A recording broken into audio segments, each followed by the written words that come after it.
Je voudrais remercier bien sûr tous ceux qui ont œuvré, et ça a été rappelé, à une cadence assez soutenue, pour qu'on aboutisse aujourd'hui à la remise de ce label de forêt d'exception pour cette magnifique forêt de Bercé.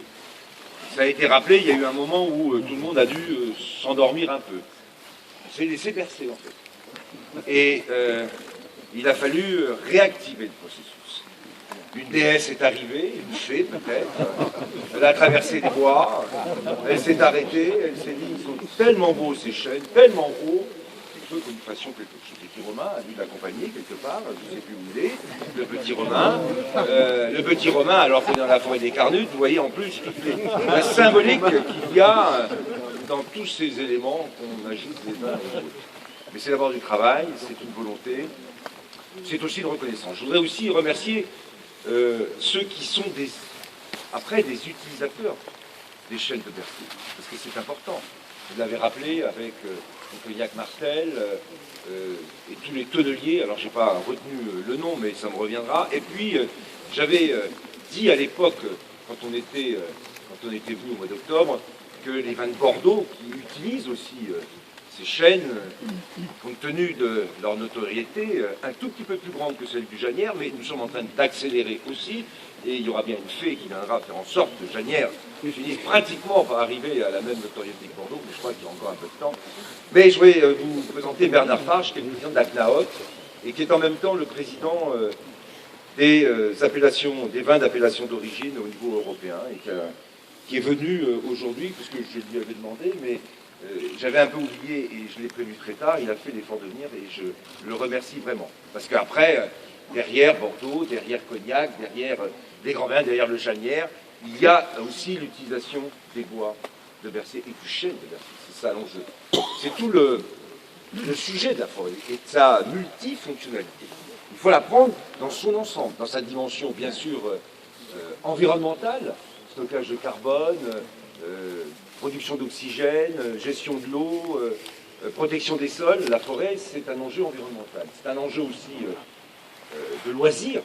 Se promener en forêt, ça fait partie des grands sujets de plaisir, à la fois pour ceux qui viennent se promener, tout simplement. Ramasser des champignons, ça arrive, et quelquefois chasser. Et c'est là qu'il faut rester très attentif à ce qu'on appelle, de manière très symbolique et simplifiée, l'équilibre sylvo-synégétique, c'est-à-dire l'équilibre qu'on doit trouver entre la présence des animaux et du gibier et la capacité que la forêt a à se renouveler. C'est aussi, et ça doit rester aussi, une dimension aussi économique. On a besoin, parce qu'on a des forêts, d'utiliser le bois de ces forêts. Et elles se renouvellent, elles sont belles, parce qu'elles sont aussi économiquement utilisées, et le bois est très utile. Et ce qu'il faut que vous sachiez, c'est que tout bois utilisé, et en particulier pour des tonneaux, eh bien, il poursuit sa vie autrement. Et c'est du carbone qui a été stocké dans l'atmosphère, de l'atmosphère, qui va être stocké pendant des années après le fait que l'arbre ait lui-même stocké ce carbone.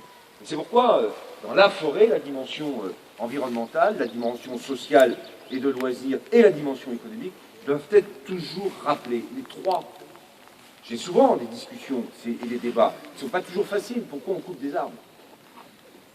Parce que de temps en temps, il faut aussi rappeler qu'on a besoin de les couper.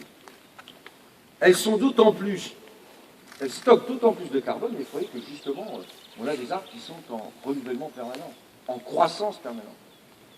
Ça aussi, il faut que tout le monde en ait conscience. Et après, la forêt aussi, pour les hommes et les femmes politiques, Monsieur le Président, vous avez fait quelques références à la fronde et aux frondeurs. Elle est là aussi pour nous rappeler que politique, on est toujours dans l'actualité, mais qu'en fait, les vraies questions, ce sont des questions qui s'inscrivent dans la durée.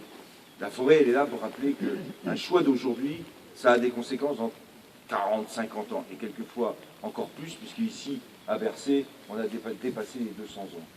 Donc, on peut être présent à un moment, quelquefois s'agiter, avoir des tensions, des conflits, mais des décisions ont des conséquences bien plus longtemps après. Et c'est ça surtout qui est important. Et la décision politique, l'engagement des politiques d'aujourd'hui, il est bien sûr pour marquer ensemble ce beau label, et surtout pour penser à l'avenir. Et penser à l'avenir long, comme les citoyens, comme d'autres, longtemps pour l'après. Donc c'est pourquoi je voulais, à la fois quand je suis venu la dernière fois, accélérer un peu le processus, et ça a été fait. Et je voudrais vraiment remercier l'ONF, ici représenté par ces grands représentants habillés en vert, vous avez vu comment c'est beau. Peut-être qu'ils vont finir par enfin m'offrir un pull de l'ONF. Je le dis devant toute la presse, ça sera un cadeau, mais de moins de 150 €. Donc je peux le recevoir. Je ne suis pas acheté.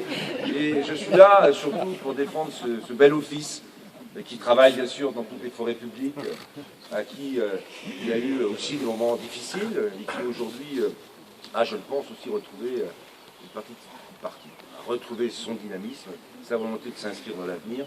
Et ça a été rappelé par monsieur le directeur adjoint, Patrick Falcon, si le directeur avait voulu aussi accélérer le processus des forêts d'exception, c'est parce que, ça a été très bien dit par M. Valdienne, c'est aussi une manière de parler de la forêt. J'ai lu ce matin le titre d'un grand journal local, et même plus que ça, qui faisait son titre sur Bercé. Et c'est vrai que c'est une manière de parler de la forêt. Et je trouve qu'on n'en parle pas assez. Et j'ai noté d'ailleurs qu'à chaque fois, je suis toujours présenté comme le ministre de l'Agriculture. Certes, je suis le ministre de l'Agriculture, mais aussi de la forêt. Et les deux, j'y tiens, et j'y tiens non seulement pas parce que c'est aujourd'hui, c'est moi, mais je pense que demain, il faut continuer et poursuivre cette stratégie forestière. J'étais il y a 2 jours en Alsace, dans une scierie, une des plus grandes de France, où j'ai vu ce qui pouvait être fait aussi dans l'utilisation du bois. On a besoin aussi de cet équilibre économique forestier. Et les industries du bois sont des industries qui sont non délocalisables lorsqu'elles sont dans des territoires. Elles sont là aussi pour être des éléments du dynamisme économique de nos territoires. Donc il faut qu'on tienne tout ça bien en compte. Donc pour tout ça, pour ces arbres magnifiques, plus de 50 mètres de haut, on est juste devant quelques siècles qui nous contemplent, comme aurait dit Napoléon devant les pyramides. Regardez bien, et ça c'est impressionnant. Ça relativise d'ailleurs largement tout ce que l'on peut dire et tout ce que l'on peut faire aujourd'hui. Ça nous ramène à, je l'ai dit, au temps long et à la perspective surtout. À l'idée que quand on fait quelque chose aujourd'hui, c'est pour essayer de s'inscrire dans le temps le plus long possible. Bercé va trouver là une capacité à se valoriser, une capacité bien sûr à créer aussi, et ça a été très bien rappelé avec le Val-de-Loire, avec l'ensemble de ce que l'on peut valoriser dans notre département. Ça va devenir un élément aussi de cette valorisation de notre département, de la région bien sûr, et puis de notre pays plus largement. Donc à tous et à toutes un grand merci, et vive la forêt de Bercé.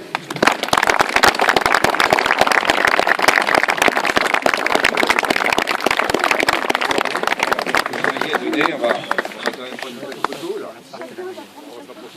Voilà. Soyez sages.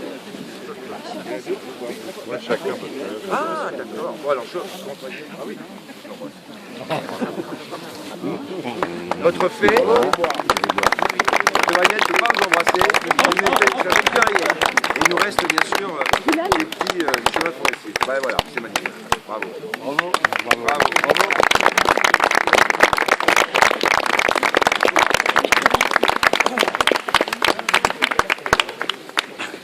Parfait. Alors maintenant, Janière et Riette à volonté.